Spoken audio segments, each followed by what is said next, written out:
This is Mariel to her countrymen. On trauma. Friends, although post-traumatic stress disorder, PTSD, wasn't formally named until 1952, symptoms of trauma have been recorded as long as humans have kept records. Ancient literature, battlefield accounts, and oral histories all describe the lasting psychological and physiological toll of overwhelming experiences. And it's not just humans. New research suggests that fellow organisms, such as honeybees, can exhibit trauma-like symptoms. Today, millions of people around the world live with PTSD, and many more may be undiagnosed or misdiagnosed. In this episode, I want to help remove the stigma around PTSD and share what we know about how to address it, both individually and systemically. PTSD isn't just something that happens to soldiers. It can follow any event that overwhelms a person's sense of safety, agency, or meaning. And it's more common than we think. A helpful framework for recognizing PTSD is known as the 3 E's: event, experience, and effect. Event refers to what happened. This might include war, assault, or natural disasters. It can also include things less often named: neglect, discrimination, medical trauma, incarceration, or the loss of a loved one. Events can be chronic or acute.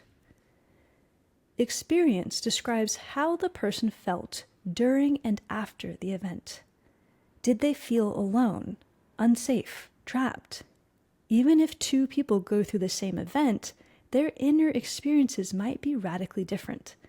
Feeling isolated during a traumatic event is one of the strongest predictors of developing PTSD. Effect refers to what happens afterward. PTSD is not simply a reaction to pain. It's a pattern of symptoms that linger or even grow over time. These can include flashbacks, nightmares, emotional numbness, hypervigilance, difficulty sleeping, and an intense startle response. Symptoms may appear immediately, or they may take weeks, months, or even years to surface. Diagnosis does not require a psychiatrist. A general practitioner, a family doctor, can often make the diagnosis with a clear history. Individuals can self-advocate by organizing their own narrative using the 3 E's and asking a provider to evaluate them. What helps?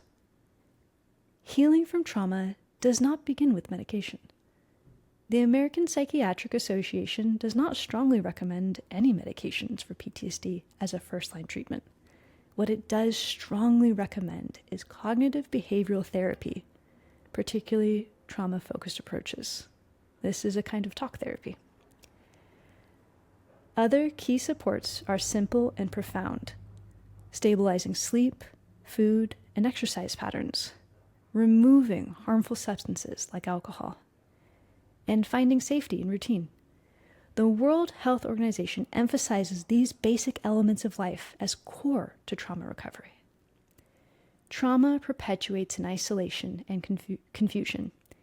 It begins to lose its grip, to heal, in conditions of safety, understanding, and agency. Trauma-informed organizations. Trauma does not only live in individuals, it can shape systems and institutions.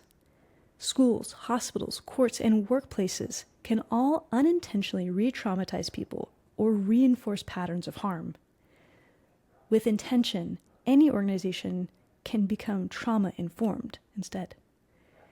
The U.S. Substance Abuse and Mental Health Services Administration, SAMHSA, defines 6 principles of trauma-informed care. 1. Safety. 2. Trustworthiness and transparency. 3. Peer support. 4. Collaboration and mutuality. 5. Empowerment, voice, and choice. 6.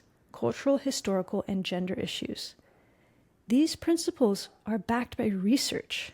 They reduce harm and increase healing, not only for people with PTSD, but for everyone. And yes, they are by definition politically woke. They wake us up to what people need. Trauma looks different in different people. PTSD doesn't always look like flashbacks or quaking hands. It can look like anger, shutdown, substance use, or difficulty concentrating. It can look like working too much or avoiding sleep. Trauma manifests differently in different people and contexts. By gender, women are more likely to be diagnosed with PTSD, largely due to the widespread occurrence of sexual violence. Men may be less likely to report emotional symptoms due to stigma, and their trauma may manifest as aggression or numbness. Trans and non-binary people face higher rates of trauma and discrimination, and they do so with less access to affirming care. By neurodiversity, highly sensitive or autistic or ADHD individuals may be more vulnerable to traumatic events, especially events involving sensory overload or social exclusion. Each group's unique symptoms may be misdiagnosed or overlooked. A trauma-informed approach includes considering neurological diversity. By race and ethnicity, Black, Indigenous, and people of color, by POC, often endure trauma not just individually but systemically. Racism, environmental harm, generational dispossession, and police violence are sources of real and lasting harm. Yet, BIPOC individuals are less likely to be diagnosed with PTSD and less likely to receive quality care. We must name racial trauma and commit to both healing and justice. Trauma can fracture lives. We don't yet fully understand its impact on individual and social scales. We do know that healing requires truth, agency, support, and compassion. Healing is personal, collective, and possible. Thank you.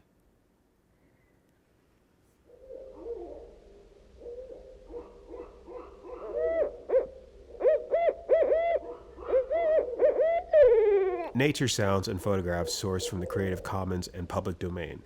Please refer to show notes or mariel.systems/tohercountrymen for attributions. Finally, please like, share, and subscribe to support the series. Thank you.